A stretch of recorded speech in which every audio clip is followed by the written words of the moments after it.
So let us have a quick recap. Varnashrama dharma means, Varna means colors, colors of the aura. Ashrama means the age of the body. So according to the age of the soul and age of the body, our dharma keeps changing. See, in our tradition in India, there is a certain classification of Brahmins, Vaishyas, Kshatriyas, Sudras. This classification is based on the Varnashrama dharma. And again, we have in Hinduism, Hinduism is not a religion as such, it's a way of life. So we believed in Vasudhaiva Kutumbakam. That means the whole planet Earth is one family. So there was never a hierarchy in the caste system. It was later on, people for their political needs, they have built up certain hierarchy. But our ancient Hindu scriptures, they spoke about Vasudhaiva Kutumbakam and Varnashrama dharma. So that means whatever the age of the soul you are in, we all are one family. It's just that if a person is having only few lifetimes, he's taken care in a certain way. A person who has more lifetimes is taken care in a certain way. A person who is very old soul, he is taken care in a certain way and he has more duties. So that means as the age of the soul progresses, the dharma increases. So I gave an example yesterday about Dharmaraja. Before giving judgment, he first asked, what do you do? There was an investigation. What do you do? So that by asking what profession you are into, what do you do? By having this interrogation, he understands what is the age of his soul. So accordingly, the punishment has been decided. But the Brahmin gets the most punishment because he knows what is truth. And knowing what is the truth, he has committed something bad, so he gets the maximum punishment. So after the Brahmin, a Kshatriya. The role of the Kshatriya is to protect. The role of the Brahmin, when I say Brahmin, that means he has a Brahmagyan. It doesn't mean he is born in the Brahmin family. Any person who has a Brahmagyan is a Brahmin. Any person who has the tendency to help others, to protect others, he is a Kshatriya. A Kshatriya will give his own life to protect his family, to protect his community, to protect the land, the country. So he is a Kshatriya. Then the next is a Vaisya. A Vaisya is a person who does business, trading. And there is also a Vaishya Dharma, where when he trades, he makes more money and he has to share the money for the welfare of the society. And then the next category was the people who do the hard work, physical labor. Sudras. Their mind is not fully developed. Their intellect is not fully developed. A Sudra works using the body. A Vaishya works using the mind. He does the business using the mind. A Kshatriya uses intellect. And a Brahmin uses wisdom. But everybody is needed. We need the farmers. We need the workers to build the house. Without farmers, without workers, the society cannot survive. Without traders, the society cannot survive. Without Kshatriya, there is no safety, security. Without a person who is having the Brahmajnana, he cannot advise the king what is right, what is wrong. He cannot take care of the well-being of the whole kingdom. He cannot speak the truth. The education system dependent on the person who has a Brahmajnana. Because in the olden days, they were gurukuls. Only enlightened people used to teach. So in the society, everybody is important, equally important. So there was never a hierarchy. The hierarchy came much later on. So we believe in Vasudhaiva Kutumbakam. The reason why am I explaining this is if you want to understand the Varnashrama Dharma, you have to understand as your aura keeps glowing, increasing, that means you are more an evolved soul. The more you are an evolved soul, the more you have greater responsibilities, your dharma changes. For a baby soul and an infant soul, mistakes are forgiven. But for an old soul, they cannot do any mistake because their responsibility is more, their duty is more. So it is very important that whoever is in this Zoom session, I'm absolutely sure we are all old soul. Sorry. We don't belong to infant soul.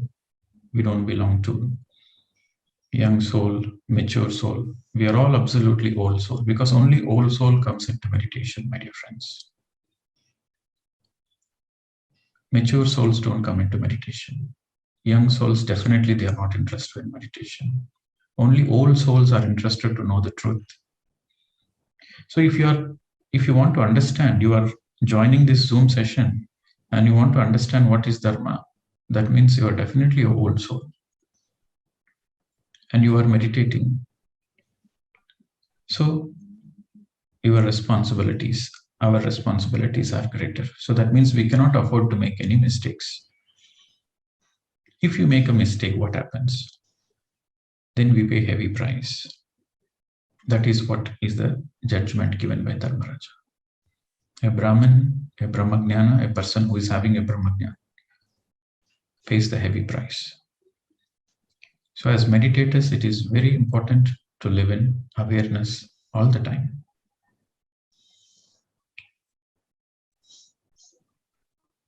What is dharma? Dharma simply means duty. Duty, in other words, means righteousness. In other words, means pure, rustic common sense.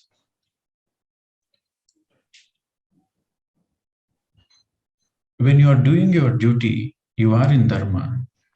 When you have not done your duty, that means you are in adharma. To know the duty, you have to meditate first. Unless you are in the truth, you cannot understand dharma. So only a meditator can understand dharma.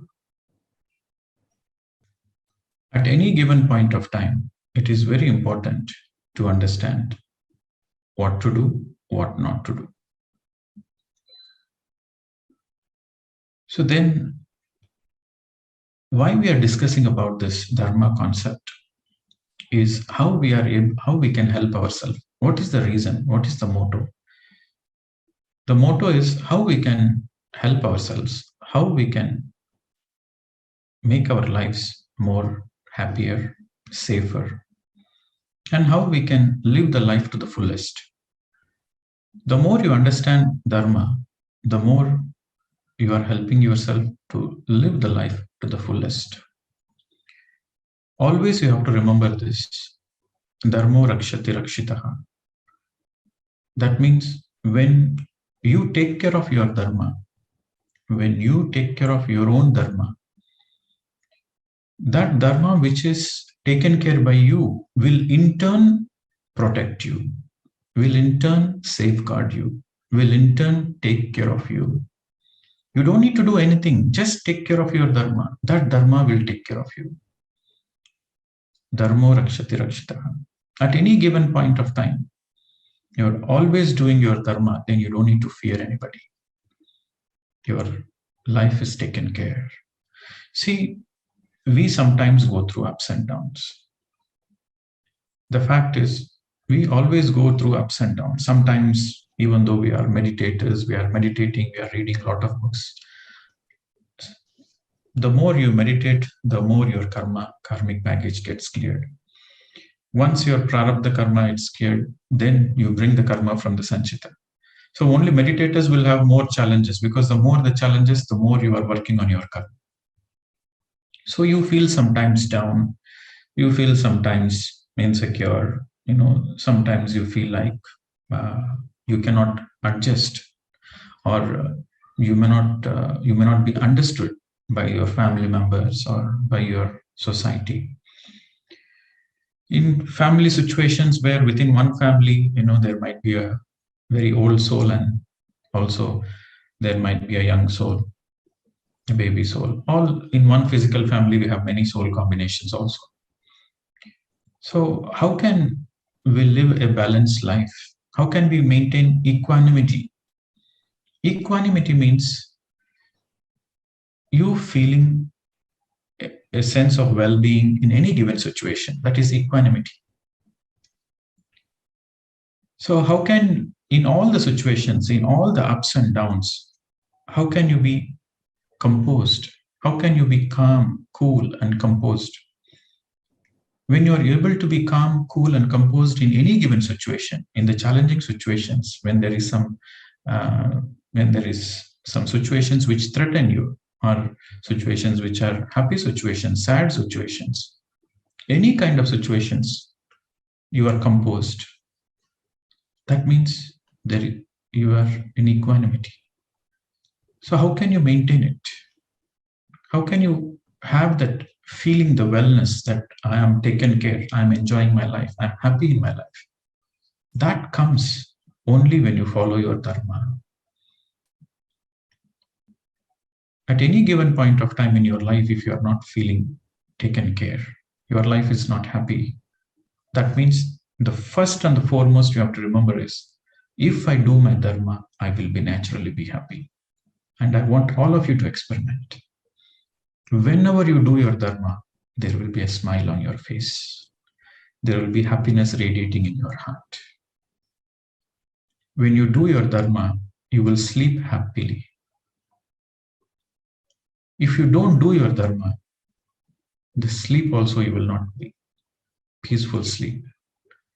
And there will be a lot of health problems. There will be a lot of mental worries. Whenever you are having mental worries and not having a peaceful sleep, that means you are not doing the dharma. So to understand what is my dharma, that is the question. How do I know what is my dharma? What should I do? That we will discuss. So this is where the types of the dharmas comes. These types of the dharmas we all have to do in our day-to-day life. So please note down very carefully. The first comes dhyana dharma. Dhyana dharma, the most important dharma of all the dharmas. We have many dharmas, but the first and the foremost, the most important is dhyana dharma. First comes first, second comes second. So the first is dhyana dharma. That should be given the highest priority. What is dhyana dharma? Dhyana dharma means we have to meditate every day without exception. Every day. Like we take food for our body, meditation is the food for the soul. Every day we have to nourish the soul. Every day we have to take care of our soul, our Atma. So we have to meditate every day. It is our duty. It's not a choice. It is our duty. If you don't do this duty, then you are another. And adharma naturally leads to abhagya, suffering. But if you do this dharma, then it leads to saubhagya. Saubhagya means welfare, progress, comforts, happiness. All put together is saubhagya. Whatever you are, whoever you are, either you can be a musician, you can be a homemaker, or you can be a social worker, you can be an artist. It is compulsory. In Bhagavad Gita, Krishna kept aside all the dharmas and asked Arjuna to focus on this dharma, Yogi Bhava Arjuna. And Krishna asked Arjuna to keep aside all the dharmas and follow the Atma Dharma. So, the most important of all the dharmas is Dhyana Dharma. In other words, it is also called Swadharma. We have only one Swadharma, which is to meditate every day. All the rest of the dharmas are paradharmas. So the second is Ahimsa Dharma.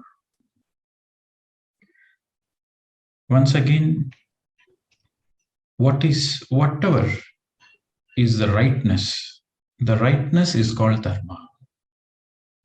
That which is not rightness, that which is away from the rightness, that which is around the rightness, that which is aside from the rightness is adharma. The reason I'm telling you is sometimes the mind tricks us. Yes, I'm not killing the animals, but it's somebody else killing the animals. I'm just eating it. Or somebody says, oh, I'm not even buying. Just I went to a friend's house. He offered so lovingly. I just ate. Or sometimes the situation is, I don't eat, but I just cook for my husband and children. So anything which is not right, anything which is away from rightness, aside from rightness, around from rightness, everything is adharma. Among all the paradharmas, the most important paradharma is ahimsa. So that's why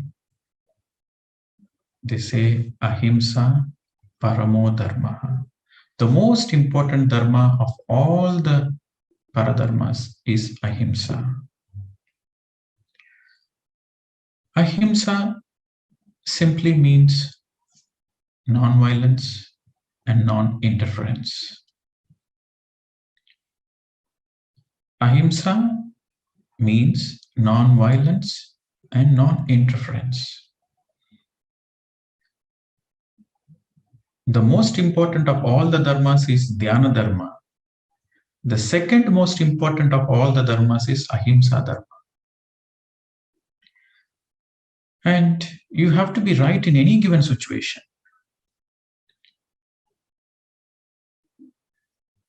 You cannot violate the freedom of other beings. If you violate the freedom of other beings, then your freedom will be violated. That's why they say ahimsa paramo dharma. When I say himsa, that relates only to the body. Mental himsa, verbal himsa is not a himsa. This is something interesting you have to understand. Only when you hurt somebody physically, that is himsa. You speak some bad words, you speak rudely, you abuse verbally, and somebody gets hurt, you are not responsible. You see, Buddha, when he was going from town to town, village to village, there are many situations where people scold him, where people abuse him. But Buddha was never affected. He didn't take it. One day, a person was scolding so much because he went for bhiksha. Then the person scolded, "You are looking so young. Why can't you work on your own food? And why are you begging? And you people are just cheaters." These, that he was continuously scolding. The disciples were very much agitated. But Buddha kept on smiling and he walked away. Then later on, the disciples asked Buddha, "Why don't you say anything back to him? He is abusing you so much." Then Buddha said, "If somebody gives you bhiksha, and if you don't receive that bhiksha, who will have that bhiksha?" Say, if somebody is giving you a bhiksha and you are not receiving it, then it will be with the person who is giving only. It will be with himself only. He said, whatever he is speaking, I never received it. So it is with himself only. So verbal abuse, mental abuse is not himsa.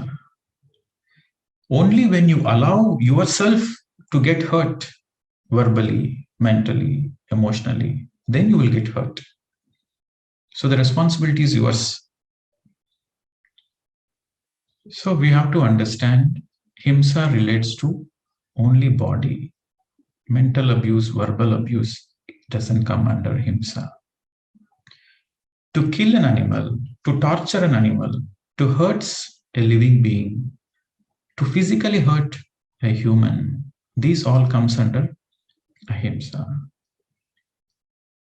You cannot interfere in the other living beings' affairs. A fish is happily swimming in the water. You cannot take the fish out of the water. You are interfering. Ahimsa. You cannot torture the animals in the name of sport. That is ahimsa. You cannot treat your maid. You cannot abuse your maid physically. That is ahimsa. You have to take care of the people who work for you. You are not giving food. Because you are not giving food, the other person who is working for you is physically getting hurt. That is himsa. So we have to understand, if you are getting hurt verbally, it is your responsibility not to get hurt. But somebody is hurting you physically, yes, that is his responsibility. He has to pay the price.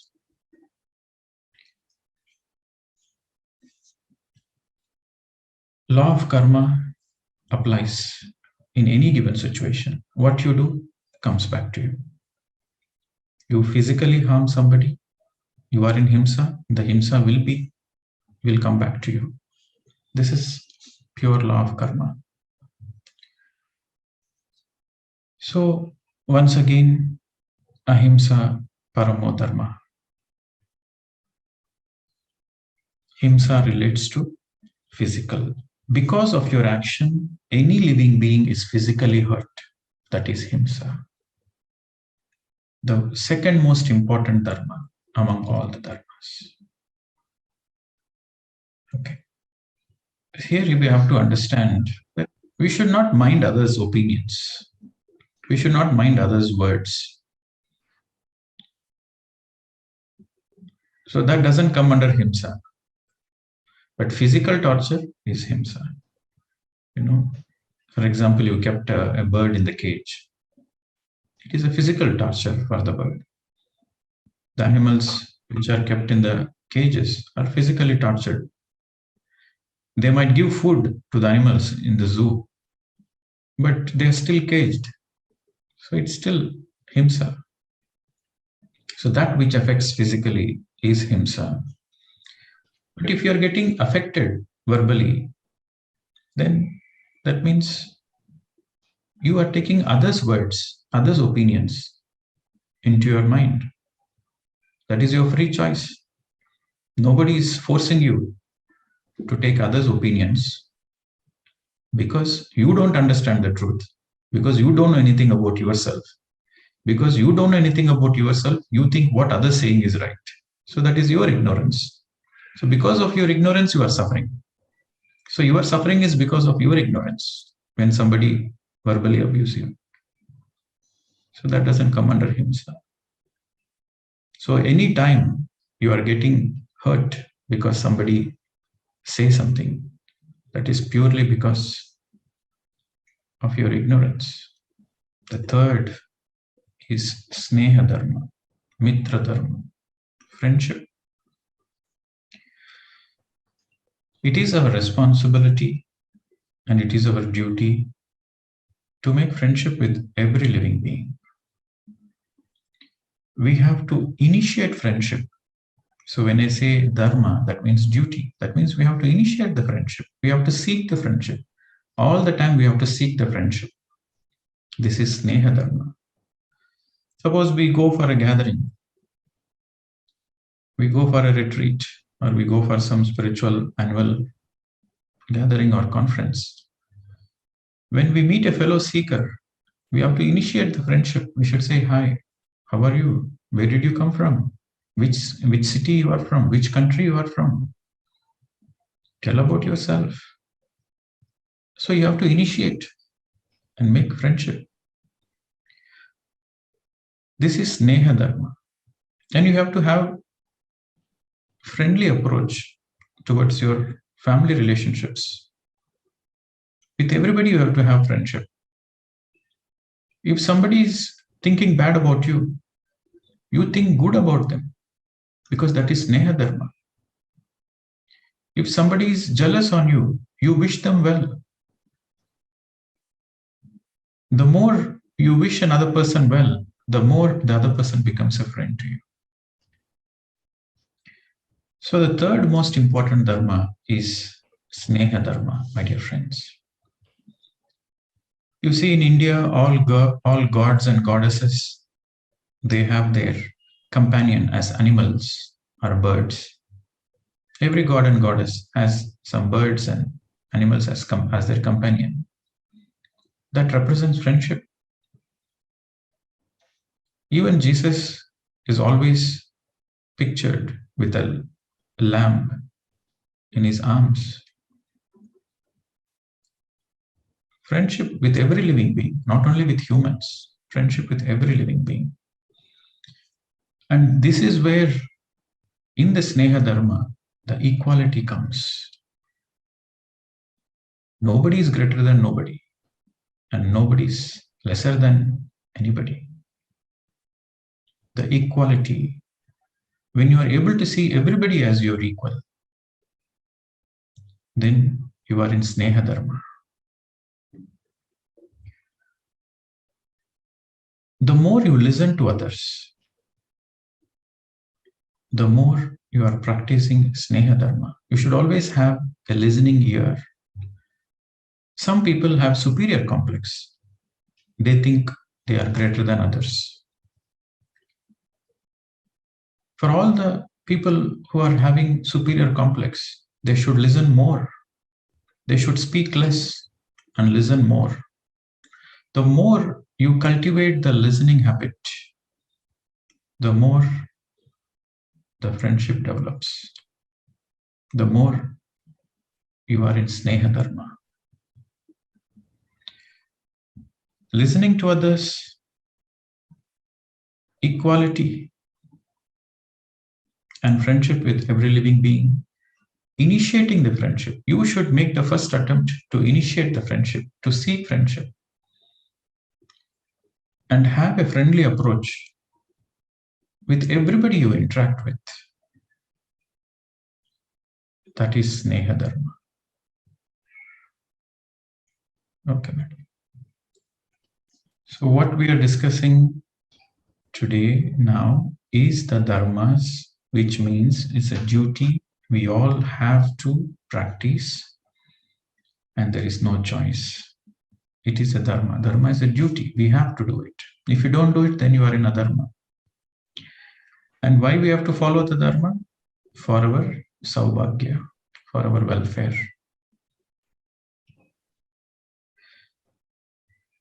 So I'm going to give you 10. So today I have given you 3. And we'll continue it tomorrow. It's a quite interesting subject, a deep subject. You have to contemplate. When you are writing down the points, you reflect that, am I following this dharma?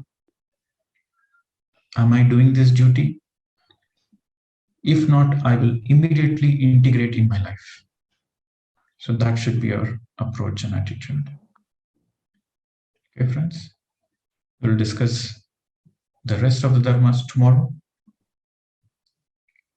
And I hope you are integrating what all we discuss, you are integrating in your day-to-day life in terms of journaling, practicing mindfulness. We have almost come towards the end, only 3 more days left. So practicing mindfulness really helps you to be aware. So practice mindfulness when you're eating, when you're cooking, cutting vegetables, cleaning the houses, when you're taking shower, practice mindfulness. Thank you very much. See you tomorrow. Namaskar.